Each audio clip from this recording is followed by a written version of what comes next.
Welcome to the Pat Mayo Experience, Week 5, positional rankings for season long. Let's get right into it. Joining me on the line from Fantasy Radio, from RotoExperts.com and the Fantasy Sports Network, one of the most accurate rankers in the game, in the biz, it's Jake Ciely. What's happening? Yeah, what's happening with you, Pat? It seems like 2 weeks since we talked, even though it was just a week ago. Well, there was so much that happened last week. It was ridiculous. Everyone got hurt. It was one after another. It was just a terrible week, and it's not going to get any better here because half those guys are on a bye, half of them aren't returning, and it's almost as bad as week 1. Yeah, so let's start off right away because we probably have a ton to talk about here, especially at running backs. The bye weeks that you're going to encounter for week 5, which are problematic to a lot of people. Atlanta, New Orleans, Washington, and Denver, they gone. They out. And the hardest part of doing the rankings, especially this early in the week, is we're not quite sure who's going to play and who's not going to play. So I had to make some judgment calls for the column. So everyone, if you go to dkplaybook.com, you will find the link in the description for the show.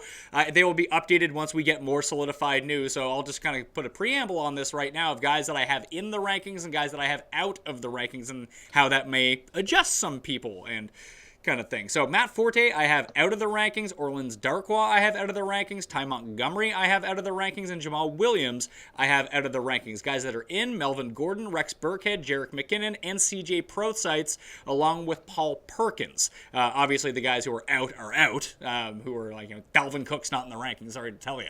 But that's how the rankings will be adjusted. So when you see someone like Aaron Jones being very high in the rankings, that's because I have 2 other Packers running backs out of them. If that changes, you're going to want to check the update because this will kind of go out of date. But we'll talk about sort of different possibilities and how it will lend itself. So let's get straight into the rankings. Number 1 in my rankings this week, going up against the defense that allows the most fantasy points to opposing running backs, it's Lev Bell. Lev Bell finally had his big week, and boy, was no one surprised about that. Eventually, Le'Veon Bell was going to do his thing, and he started doing it in week 4. Hopefully that translates into week 5. So the rest of the top 10 is Todd Gurley, Zeke Elliott, Kareem Hunt, Shady McCoy, Leonard Fournette, Carlos Hyde, Aaron Jones, Melvin Gordon, and Lamar. It's a thriller. Got any problems with that top 10? Yeah, the only one that I have a little bit of issue with, and I'm doing the same as you. I'm assuming there's no Ty Montgomery, and I am assuming there's no Jamal Williams. I'm still not ranking Aaron Jones that high. Why? Just because, look, the fact is he's not built to handle the ball 20-plus times per game. There's a reason he was 4th on the depth chart. The very first carry when those 2 guys left the game was Aaron Ripkowski. Well, Aaron Ripkowski is a savvy vet. You have to get him his carries to get him involved. And that's the thing, is he's going to be involved. Look, I like Aaron Jones plenty. I just think that he's capped out probably in that 15-touch range. For 1, it's being the Packers. And 2, he's just not built for it. He's a great change of pace. He's explosive. I'm not going to put him in the RB1 range. I think that's a very aggressive ranking. And, hey, you could be right, but I don't think he gets there without a touchdown just because I don't expect the touches to be enough. I mean, I think if you give him 15 touches against this Dallas defense with the amount of points that are projected in this game, I think that makes him a top 10 back this week, just with so many other options out and some of the higher end options just kind of looking like garbage, like Jay Ajayi. If it came down to me, I'd start Jones over Ajayi if Montgomery and Williams were out. I don't trust Jay Ajayi at all right now. No, I could definitely see that. I don't have a problem. Same issue with Melvin Gordon. And Melvin Gordon is not getting the touches or as many touches inside the 5 and the 10. He's not getting the touchdowns. The yards per carry still stink like they did last year. It's just, again, I don't see Aaron Jones scoring unless it's from outside of the 10. These are the running backs we've talked about before. We talk about it year after year after year, is he's going to do all his work between the 20s. When they get inside the 5 and the 10, if they run it, it's going to be Ripkowski. I mean, that could be the case. Jones did rush for the touchdown last week, so, it's potential on the board for him. And teams, Dallas, even if they scheme against Ripkowski, if you see him in the game, be like, oh, he's probably getting the ball. They probably have nothing to stop it anyway. But I think with the way that the Packers use their running backs as a part of the passing game, that those 15 touches might come in the way of 10 rushes and 5 catches. And if that's the case, then his floor is super high. He does have the touchdown upside with Dallas having to account for so many other options right now in the Packers offense that I think that there's enough upside and a built-in floor to make him a top 10 option with so many injuries and so many guys on bye. Yeah, I get everything you're saying. I wouldn't go that far, but I understand where you're coming from. All right, and again, if Montgomery plays in later of the week, let's say we find out Friday he gets a practice in, he's going to play. Or we can make a similar case with Jamal Williams. Let's see that these guys, they're locked in. They're going to play. Do you move those guys ahead of them, or do you think they lean Jones anyway because those guys are banged up? Ty Montgomery has broken ribs. Like, I really doubt he's going to play.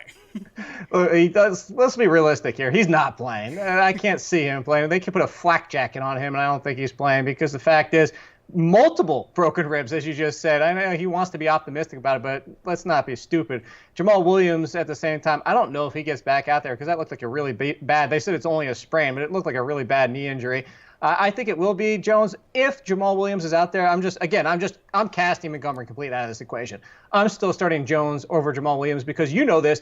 I'm a big Jamal Williams fan, but as we saw last week, with the problem he had is the similar problem Joe Mixon has right now. Is the vision isn't that great. He was running where there were no holes. He was running into his offensive lineman. He's not seeing the holes when they're there all the time. So I think Jones would be more productive. I believe we call that Trent Richardson syndrome. I said that on the radio yesterday. I didn't want to put that evil on them yet because there's still time for them to figure it out.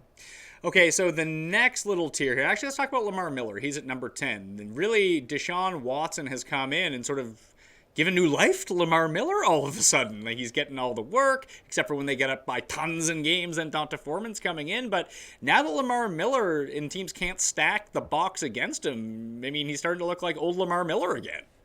Yeah, and there's a second part of that. Look, I'm been on record since the draft that said Donta Foreman was going to hurt Lamar Miller's value, but maybe I didn't look at it the right way. I was right in the fact he was going to steal touches, but maybe what we're seeing, as you said, it's not just the effect of Deshaun Watson. It's the effect of Lamar Miller on less touches. Back when Bill Lazor and everybody in fantasy was complaining that he didn't get more touches because of how great and productive he was. Well, under Bill Lazor, he was RB9 and RB6, and he wasn't seeing the workhorse role. Lamar Miller's better in that role. So maybe the Foreman factor, where I said it hurt his touches, it actually didn't hurt his value. It's actually improved it, as you said, in addition to Deshaun Watson just breathing life into this offense.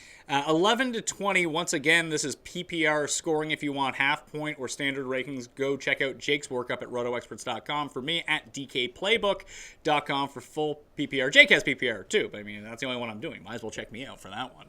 Anyway, 11 is Christian McCaffrey, coming off a game where he was just decoyed and just destroyed the Patriots when everyone would just kept following him around the field, allowing everyone else to be open. I think he gets back on it this week against Detroit. Jay Ajayi, Latavius Murray with no Dalvin Cook, Bilal Powell, Wendell Smallwood, Duke Johnson, who's been an excellent fantasy performer through the past 3 weeks. Frank Gore in a sweet matchup, DeMarco Murray, Jordan Howard, and Mike Gillislee. Like, this is a rough 11 to 20 range. I don't feel super good about anyone. Like, I feel good about Latavius Murray because I think the volume is going to be there, but like, I know he's Latavius Murray, so he's not that good. So that worries me a little bit, but like, he is firmly entrenched as a running back too here. Like, he's the one getting the volume, not Jarek. Yeah, well, I know you say that, and I completely agree with you.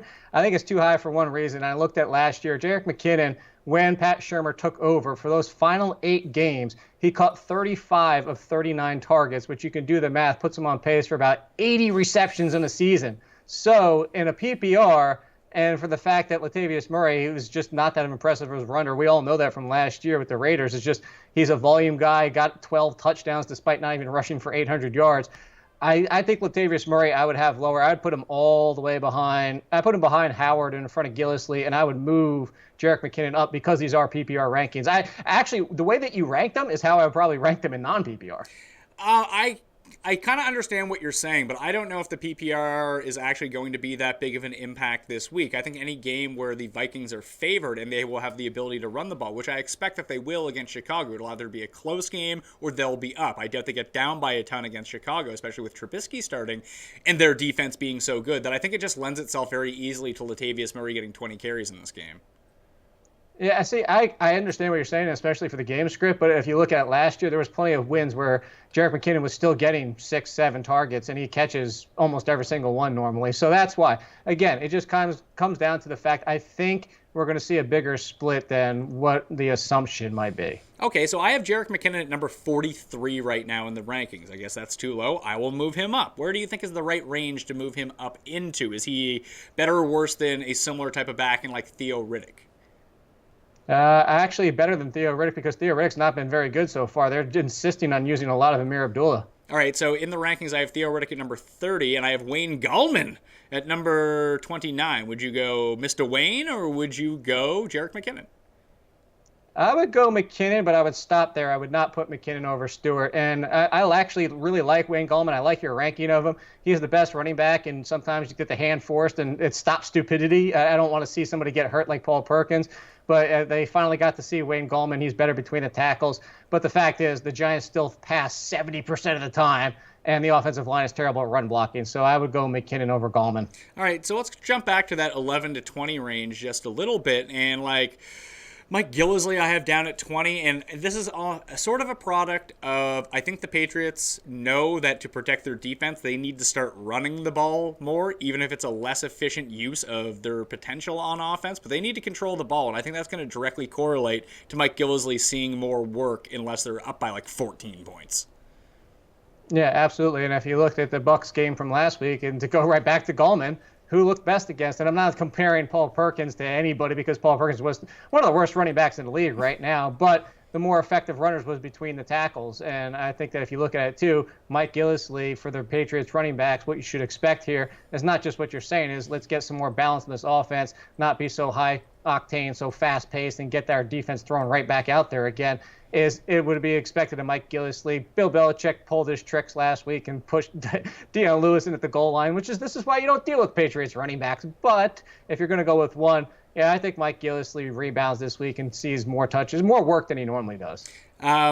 Jordan Howard, you mentioned. I'm okay with where I have him down lower in the rankings. Of course, there's always touchdown upside with him because he's going to get it inside the red zone, but I still think that the split with Cohen and potentially Benny Cunningham is something that you need to watch out for. And now going up against the Vikings defense, who've been top 10 against fantasy running backs throughout 4 weeks, I just think it's a tough spot for him. He's going to have to overcome a lot to have a big game. Obviously, I still think he's startable. I have him inside my top 20, but I'd be worried about the potential upside that comes along with him too. This could be a 4-point game for Jordan Howard. Yeah, definitely. I have no problem with the ranking for that risk involved, and this could be a Tariq Cohen bounce back week. Not because of game script. I actually think this will be a pretty close game, and I don't expect the Vikings to run away with it.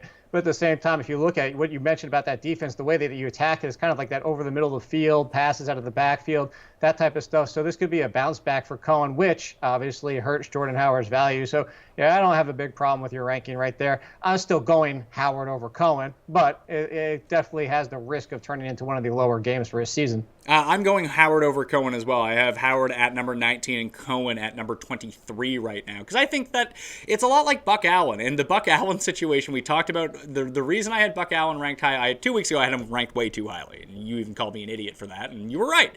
Last week, he has zero ceiling, it seems like, at this point. But he still ended up with 6 catches. For PPR formats, that is a real floor, isn't it? And it definitely is, and Buck Allen's not going to go away from being the pass-catching option in that offense. Alex Collins is taking over. Terrence West is droppable. He's the lead option, but Buck Allen is the passing running back. That's just what it is. Alex Collins is not going to be that. And the Ravens, when they're down, this is very similar to last year with the Jets. It is very similar to a lot of these situations that we try to predict every single week with even the Patriots that are passing more and go to James White. The Bears, as we're talking about right now, you're talking about the Ravens, it's going to be Buck Allen, and it's hard to see him not having at least 3 or 4 catches per week. I have him, Buck Allen, ranked at number 32 right now. You mentioned Alex Collins. I have him in the mid-20s at number 26, and I know this is PPR scoring, but against the Raiders defense, and with the way that Flacco's been turning the ball over, I can see them trying to establish run. And with E.J. Manuel at quarterback for Oakland, not Derek Carr, I think that they'll be able to, even if they're not successful at running the ball on the ground, I don't think they go away from it. And if they're going to run it, I think it's going to be Collins. So I think the game script will lead to better day for Alex Collins and Buck Allen. Yeah, well, of course, and we would expect them to at least be in contention for most of this game with E.J. Manuel at quarterback. So if you're looking at that kind of and trying to predict that kind of game flow, it should see a decent amount of more of Alex Collins than normal.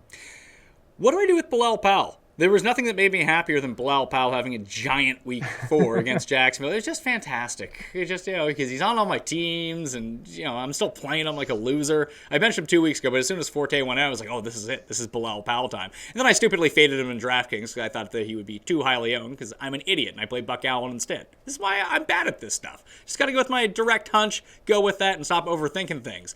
But if I have Matt Forte projected to be out right now, it would seem like I should be higher on Bilal Powell in a gravy matchup against Cleveland, but he wasn't on the field all that much, and maybe it was just weird game circumstances, but like Elijah McGuire was still playing a bunch, and like he didn't end up with a ton of touches, and like I don't expect him to break out 80-yard runs when the defense stops caring every week. So what do I do with him? Should I move him up, or should I keep him where he is as a high-end running back too?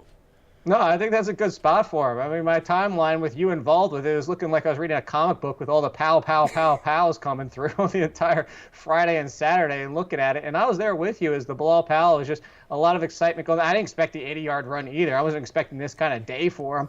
But I think that's a fair spot because of everything you just said. The upsides here with Powell, the enticement of him being the lead option with no Matt Forte around, but the touches weren't overly flowing, and Elijah McGuire is explosive and very similar to Tariq Cohen. So he's going to steal some. I'm not starting Elijah McGuire anywhere, even despite of what he did last week for all those people asking.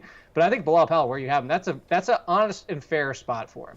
I think there's, especially if somehow they get, I mean, they are 1-point underdogs against Cleveland, so maybe if they have to pass a bit, he finally starts racking up some catches, but it just seems like a weird line in that game to me anyway. The two guys after him, Duke Johnson and Wendell Smallwood, 15 and 16. I know that these ones are going to create some problems, but again, this is a very thin week at running back of guys that you can choose from. Duke Johnson's been lights out so far this season. It's incredible how good he's been. He's playing more snaps right now than Isaiah Crowell too, and just his involvement in the passing game, like he's such an easy out for Kaiser that he has a built-in floor. He has upside because he has big play potential, and he's a part of this receiving game as well. Sometimes he lines up at the slot, so I like what he's been up to. I don't expect him to score a touchdown every week, but he's getting enough volume to go through, and I just like what I've seen from Wendell Smallwood so far. And if it wasn't for LeGarrette Blount looking so good last week against the Chargers, Smallwood would have outsnapped him by even more than he did already. So if it's a game where Blount gets off to a bad start, then Blount's not playing anymore. It's going to be Wendell Smallwood, and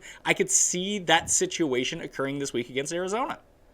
Yep, absolutely. Let's go. We'll go reverse order here. I'll stick with LeBlanc and then come back to the other one. But the fact is, got stuffed at the goal line until Wendell Smallwood scored it. 4 times stuffed at the goal line.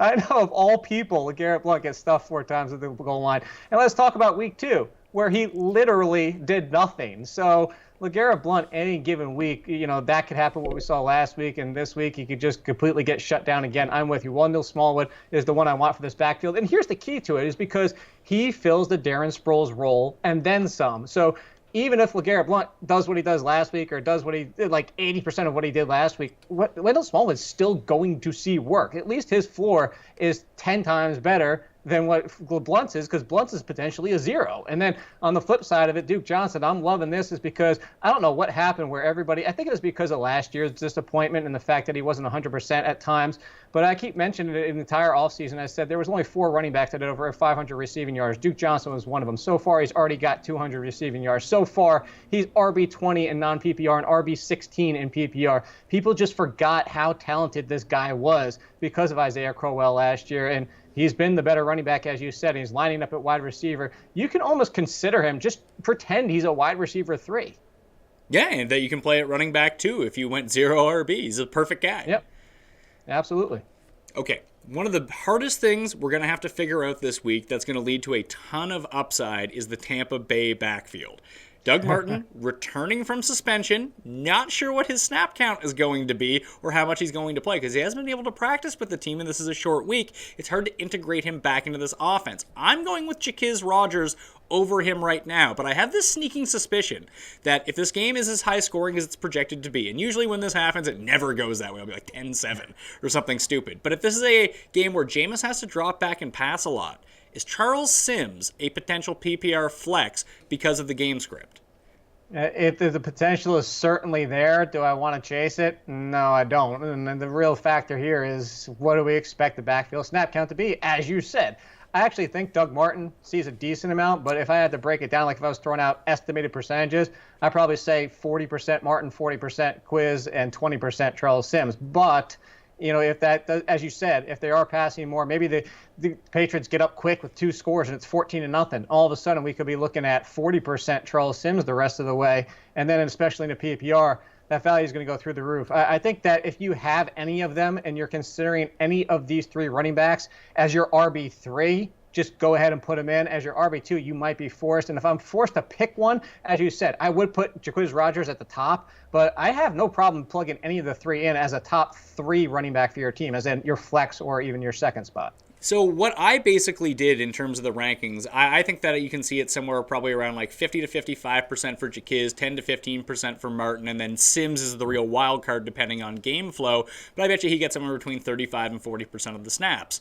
I hope that worked out to 100%. Anyway, I have Jacquizz Rodgers ranked at number 27, Doug Martin at number 35, and Sims at number 44. Just because the upside with Martin, like there still is the potential that he comes in and just Jacquizz goes to the bench. I think it's more likely than not or more unlikely than not that happens and Jacquizz Rodgers just stays in the game, but the potential for that being out there with Doug Martin and just resuming his full-time role is on the table.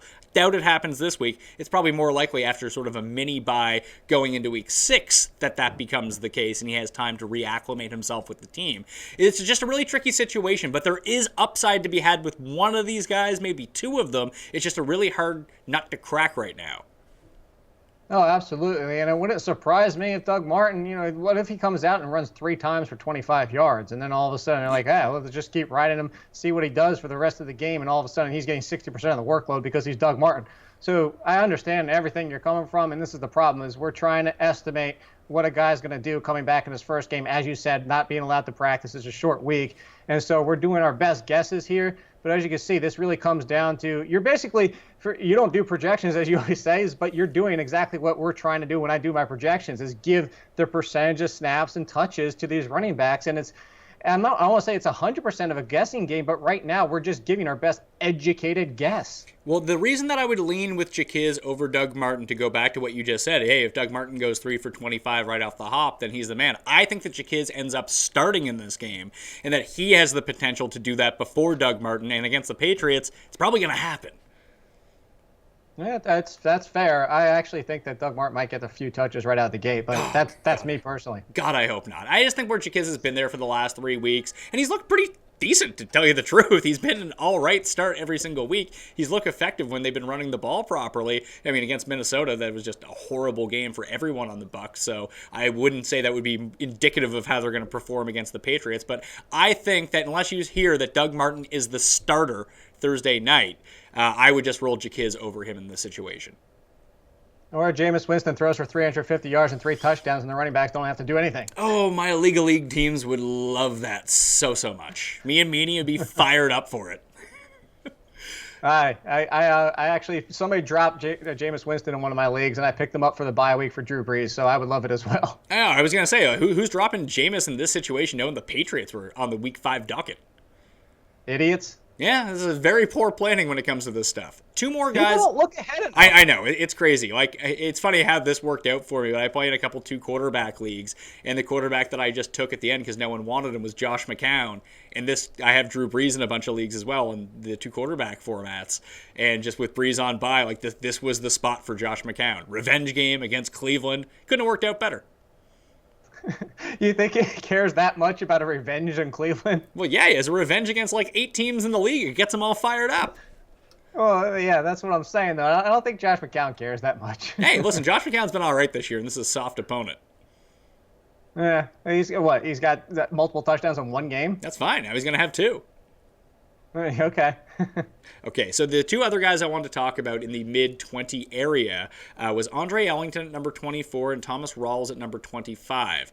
I just like the game script for Ellington here. I don't think that he gets 14 targets again in a game, but he could get like 8 to 10, just with the pace of play that the Cardinals are doing right now, the fact they might have to catch up in this game. I would expect to see him on the field more than Chris Johnson, and the worse the Cardinals are, the better it kind of turns out for Andre Ellington's fantasy prospects, especially from a PPR perspective. And with Rawls, I'm not buying Lacey for a second. Pro sites, if he's healthy, and I do expect him to play, but I don't know how healthy he is with that ankle injury, he still might lose a few snaps to J.D. McKissick if that's the case. Overall, for the season, I think PPR-wise, Pro sites might be the guy, but Rawls is going to be given a chance to get this job and run with it, I think, and he gets the Rams, who have been awful against the run.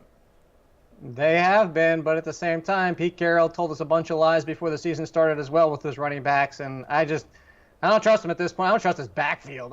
Where you have him, I could definitely see him finishing there, especially if he's getting the majority of the work, but it wouldn't surprise me if we see 20% for all four of them, and then Russell Wilson gets the other 20% or whatever it may be, because you got McKissick, Procise, Lacey, and Rawls. I have no faith in any of them. If I was forced, I would pick Rawls, but there's a couple guys behind him. I would start Collins, Rogers, Stewart, Riddick, even Crowell, Buck Allen. Marshawn Lynch is one of the guys I highlighted. There's a bunch of guys I would start before I start risking the Seattle backfield. All right, so maybe I need to bump down Rawls a little bit. I'm kind of convinced he's going to be the starter, though. Maybe I will keep him where he is. I feel pretty good about Thomas Rawls as a flex play this week. If he is, you're probably maybe even underranking him about 4 spots. Well, I actually kind of factored in to the ranking that maybe he doesn't get it. That was part of the lack of floor that he possesses if he doesn't end up with this job and ends up with like 8 carries or something stupid like that. But I think that if he gets his 15 to 20 touches, he's probably like number 15 when it comes down to everything. And if he scores a touchdown, he could be even higher than that. I just think he has the best chance to monopolize this backfield, potentially. He has the best chance. That with Pete Carroll and the Seahawks, that doesn't necessarily mean anything. Sure. Well, you want to talk about Lynch. I underranked Lynch. I put him at number 33. Guy doesn't look good. He's barely on the field compared to the other 2 guys. I know he's playing more snaps, but it's not like he has an 80% market share of the carries right now, and he actually kind of looks like the worst of the Oakland running backs. And against Baltimore, they still have a good run defense. Not great, and it's a bit banged up, but it's still capable. And what are they going to do? They're just going to put 14 people in the box with E.J. Manuel at quarterback. No, well, that's part of it. So 2 factors here is, one, I expect a lot more ball control from the Raiders with E.J. Manuel at quarterback, obviously. I think the touches are going to start going back up this week. As you mentioned, the snaps have been there, the touches haven't. And then, no, you're overrating the Ravens' run defense still, even by saying that they're just mediocre, because the loss of Williams this past 2 weeks especially, they've actually become one of the worst teams against the run so far against running backs. So I think this is one where Lynch gets on track. Now, am I definitely starting him? Absolutely not. If I'm putting him where in your rankings, I wouldn't even put him ahead of Gillislee and Abdullah. I'd just put him up there probably in the Jonathan Stewart conversation as somebody who has some upside with a very low floor.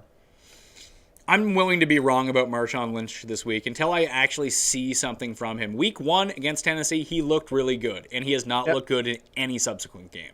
Well, and the touches have been going down, and that's the biggest problem. And I think this is where things change, mostly because Manuel at quarterback versus Derek Carr. So it's a lot of projecting. And like I said, you do talk about game script and game flow and them wanting to control the ball and keep the run in check. So I'm looking more at that than anything, especially if Crabtree is limited or out again. I just think this will be the week that they're not by choice because of how he's looked, but they're just going to almost be forced to give him the ball probably 15, 20 times finally. Okay, so you'd go Lynch over, would you go Collins or Lynch? I would go Collins. I would go Rogers. I would go Stewart, and then I would go Lynch over Gallman. So you would go Stewart, Lynch, then Gallman? Yeah, I can buy that. I will move him up to number 29 in the rankings from 33. Yeah, super exciting. Marshawn Lynch, 29. It feels like there's just no upside with him right now. There's not a ton of upside. There's some, but there's definitely a super low floor, and that's the biggest problem. Let's switch to receivers. Coming in at number 1, not Antonio Brown for I think the first time this season, because Mike Evans gets the Patriots, and he's at number 1, followed by Jordy Nelson. Oh, I should probably qualify this with the guys that I have out of the rankings this week due to injury, which again, could potentially change. Don't forget that. So if you listen to this on a Saturday afternoon, and we're recording this on a Tuesday, then stuff has probably changed by now. So the guys I have out are Mike Williams with his back problem. I still have Devonta Adams out with a concussion. He passes MRI on his neck. It looks like that's going to be okay. That's still, it was such a big hit that they might just want to rest him for a week, give him some more time to shake the dizzies out of his head, and he'll be fine. He might end up playing, then I'll have to readjust the rankings a little bit. Right now I have him out. I have Michael Crabtree still out with his chest problem, Kenny Golladay with his hamstring, and Curtis Samuel with his back. Marquise Goodwin I have out, and Odell Beckham Jr. with the finger I have in. So the rankings 1 to 10 do go Mike Evans, Jordy Nelson, Odell Beckham, Antonio Brown, Brandon Cooks, DeAndre Hopkins, A.J. Green, Keenan Allen, Stefon Diggs, and Dez Bryant. I think this is a nice spot for Dez Bryant to rebound a little bit. They're going to need him in this game to keep up with the Packers on offense because the Dallas defense is putrid. And I think they can because the Packers defense isn't very good either. Yeah, I actually thought you would have had Dez Bryant a little bit higher, but I didn't highlight a single person inside your top 10 because I have no problem with any of the rankings. The funny thing, real quick, the Devontae Adams, don't forget, he got a concussion last year and came back on a short week to play. So, you can't count this guy out. He's, like you said, he was trying to get out of the hospital that night. So I wouldn't be surprised if he does play. But yeah, your top 10. I don't have the only one. Actually, you know what? I'd probably flip Dez and Brandon Cooks in my opinion. I just feel like I want exposure to the. I know both games have a super high total. Just honestly, Cooks looks better than Dez. Dez doesn't look right. Well, Dez, it's what we said. I think I said it to you last week. The fact is Dez is not an elite wide receiver. He's a great wide receiver who can easily be shut down by elite corners, as we've seen so far, and he's touchdown reliant, but he's a great touchdown maker. He's great at getting them. It's just he's touchdown reliant. He's not an elite wide receiver. He's on that next group of you're talking about. Look, you're talking about Dez Bryant with the Doug Baldwins and, hey, Brandon Cooks, and those are the wide receivers of the world. He doesn't deserve to be up there with the Julio Jones, Jordy Nelsons, Odell Beckhams, and stuff like that. And that's the biggest discrepancy that people have in their minds and what they can't connect when it comes to fantasy and why they're so disappointed this year. But this week, as you mentioned, the matchup is just terrific. The thing with Brandon Cooks is he needs to face a corner that has no speed. And actually, he's getting that this week. It just depends on which side of the field he's going to be on. So the potential is there. I would just take Dez's floor over Brandon Cook's floor this week, because Brandon Cook's floor is always 40 yards. Sure, but I feel like his upside at this point is higher, because if Dez scores a touchdown, it's going to be a 4-yard touchdown. If Brandon Cooks scores a touchdown, it's going to be an 80-yard touchdown. Yeah, but it could be 2 against the Packers secondary. Yeah, it could be 2 against the Bucs beat up defense right now too. Yeah, that's fair. So, I mean, I'm going to roll with the upside of Cooks over Dez in this situation. They're both top 10 plays in my opinion. I just happen to like Cooks a little bit more. Are you going to change his nickname once summer's over because you can't grill out anymore, or are you just keeping it? Oh, no. Weber Cooks is always going to be in there. Okay.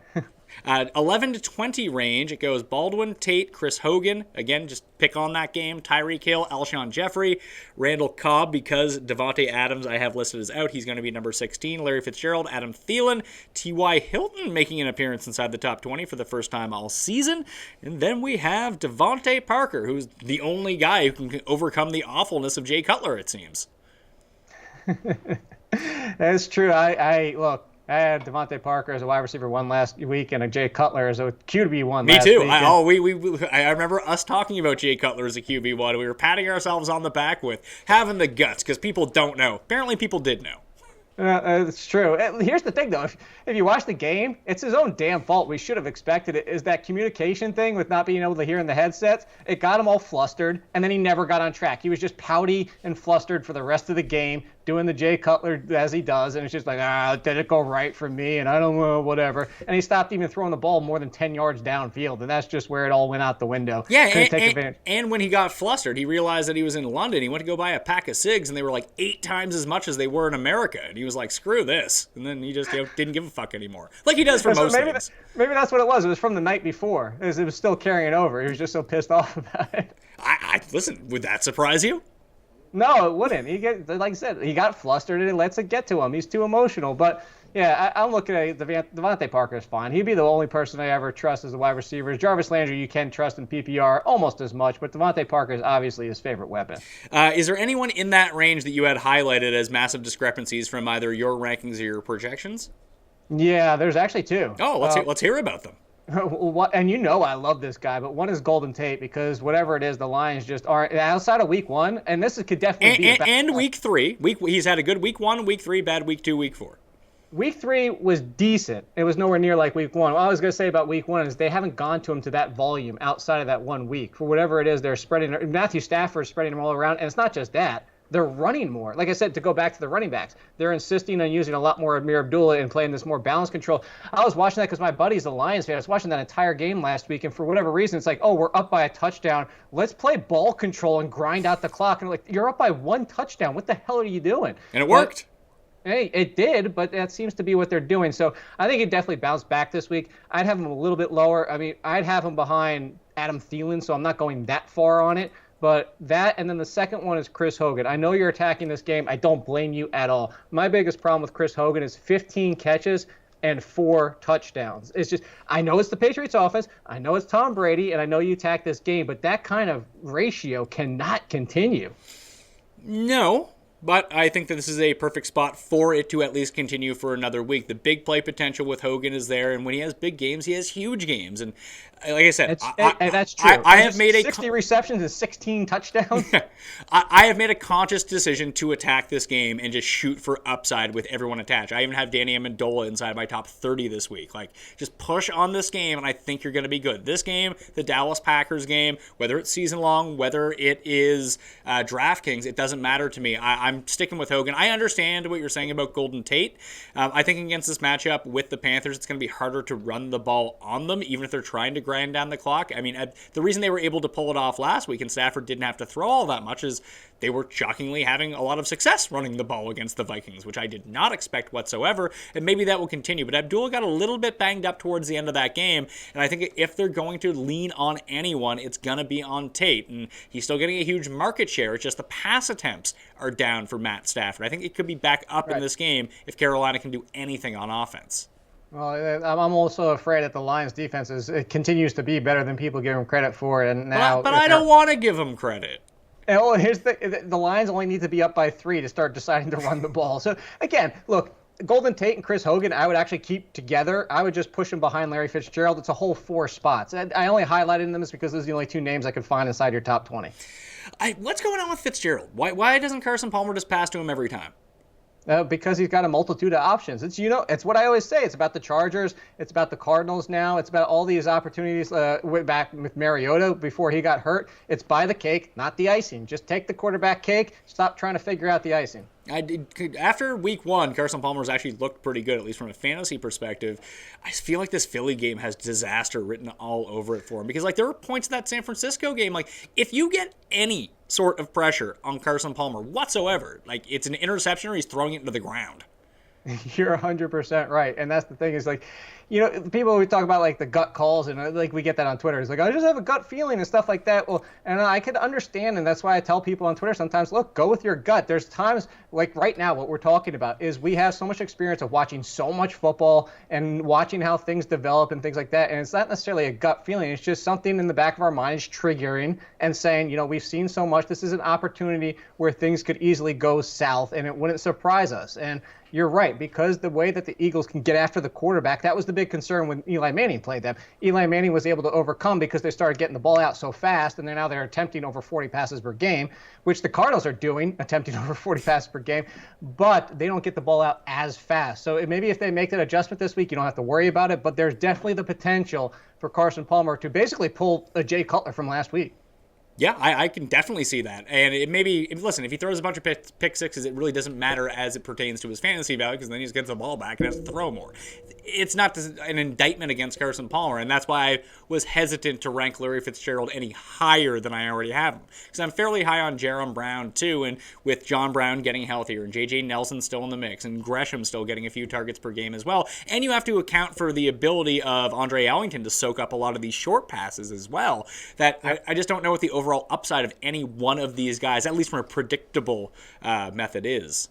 No, and that's the biggest problem. Is that's why I don't really want to mess with them if I don't have to. Like, none of them, in my opinion, even the highest ranked of all of them, where you have Larry Fitzgerald, none of them are a must start for me. If you say, hey, like Larry Fitzgerald, and you're going to drop 4 spots lower to somebody that I think is a terrific sleeper this week, I actually put in my column as Pierre Garçon, is if you want to start Pierre Garçon over Larry Fitzgerald, no problem, because again, that's the ice, and you're trying to figure out who Palmer's going to. John Brown is healthy as of right now, and honestly, if he's healthy, he is their best wide receiver. It's just he can't stay healthy. So any given week, it could be any of the 4, and as you just mentioned, and now you're including Andre Ellington seeing double-digit targets at the backfield, which I don't think happens again this week, but it's just another factor. It's 5 guys. It's very difficult to predict each week. 21-30 in the rankings, the guy you just brought up, Pierre Garçon, comes in for number 21 for me. Turns out Patrick Peterson not going to be covering him this week, so that's always great news.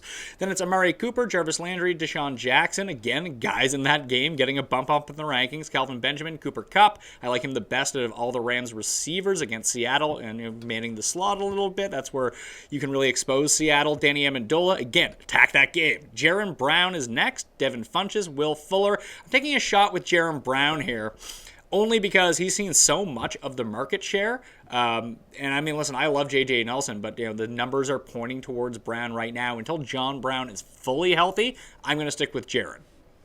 He actually, I think he saw, what was it, either the most snaps or the most targets or the combination of the two, whatever it was, whatever the team share was, he was at the top. And it's just, the usage is just there. And so I don't have a big problem with it at all.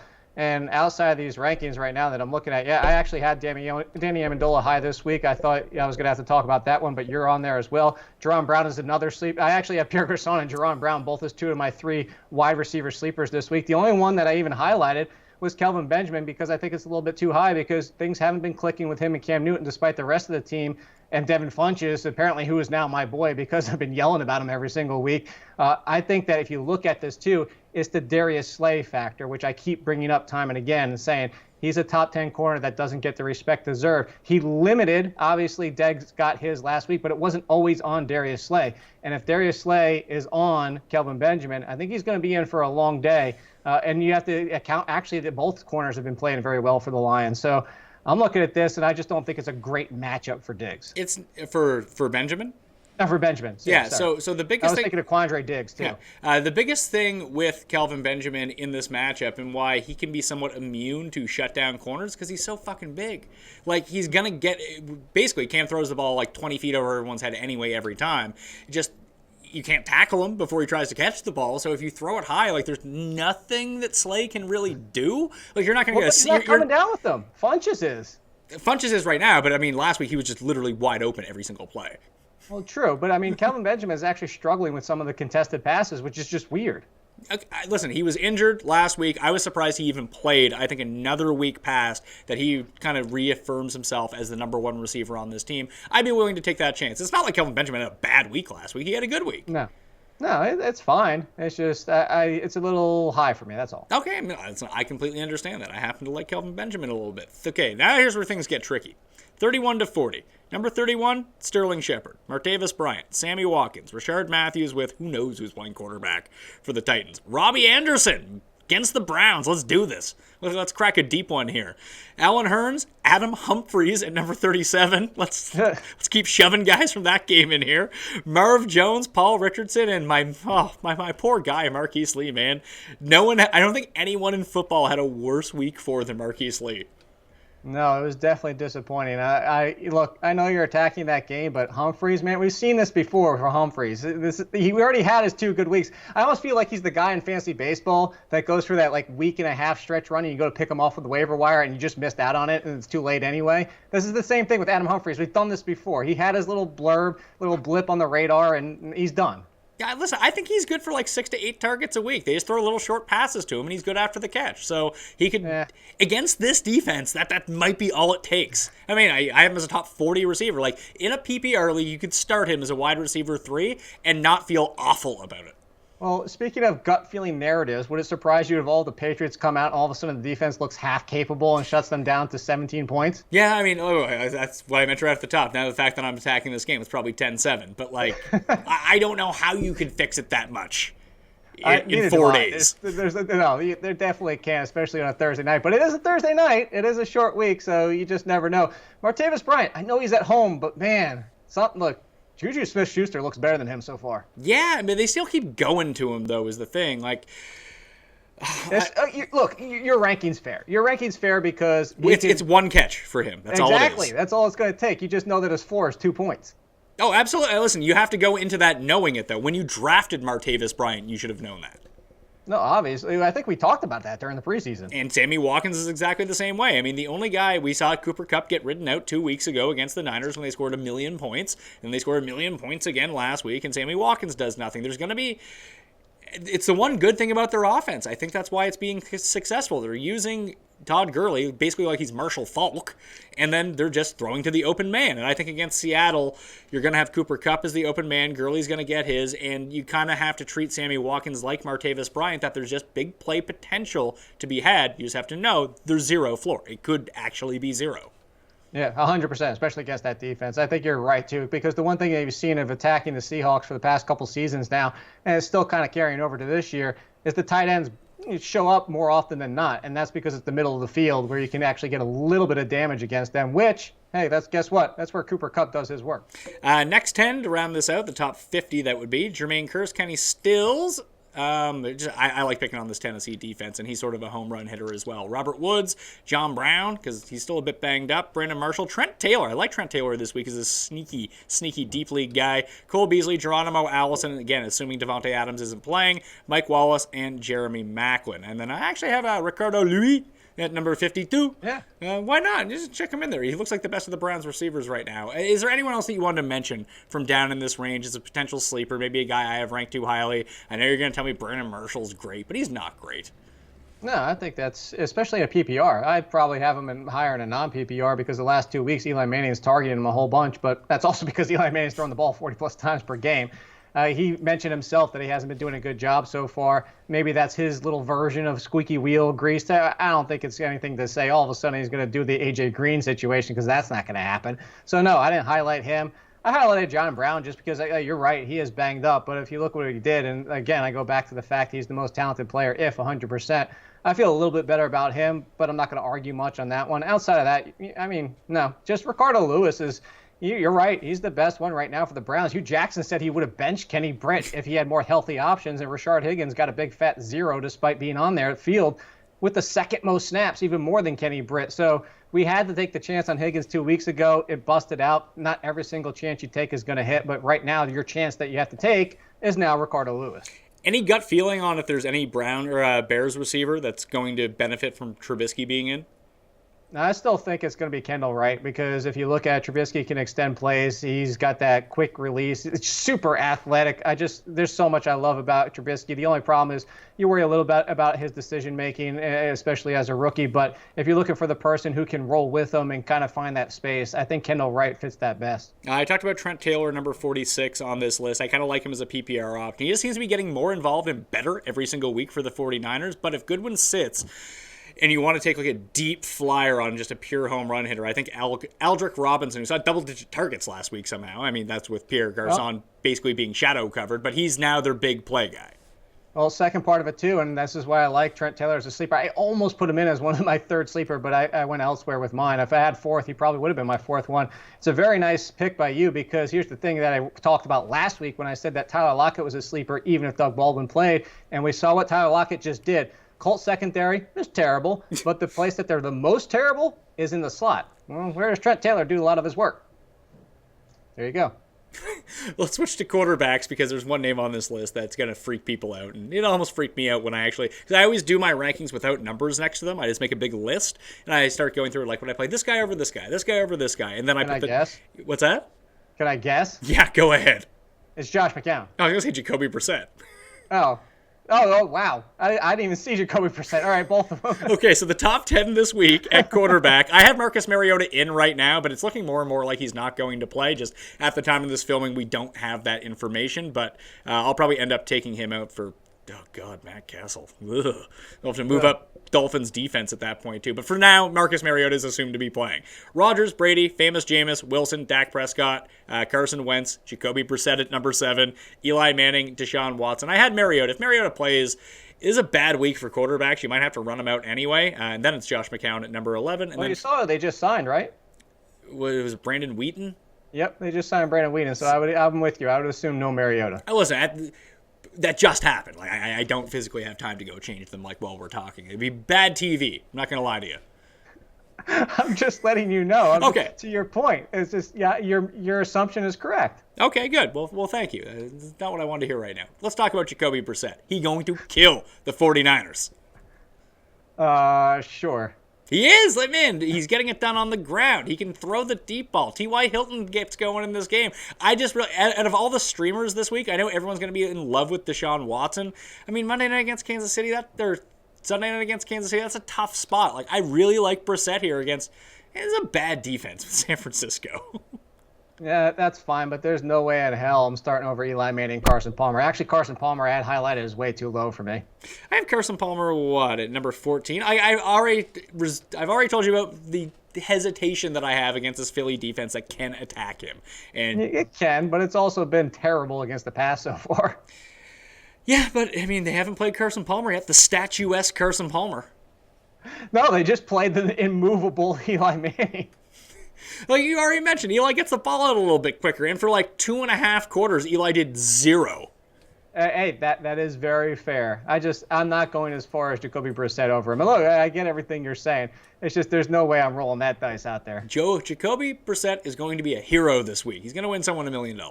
He's going to throw four touchdowns like he did in the preseason, or what was it, 4 or 5 that he threw? Oh, he's probably just going to rush for 4 touchdowns. Oh, okay. All right, fine. Are you actually, you're going to build a lineup with him, aren't you? Yeah, I'm going to build a whole bunch of lineups with him. and maybe Josh McCown triple stack with Robbie Anderson and Jermaine Kearse as well. Maybe I'll drop Kearse, put Austin Seferian-Jenkins in, get real sneaky. Are you like lacing your cigarettes with something? I might be. Fair enough. The big thing is, man, like, it's the Browns. Like, the Browns are awful. They just made Andy Dalton look good, and Andy Dalton's not good. So Josh McCown's going to be fine in this matchup. I think he has a very high floor this week. What? I do.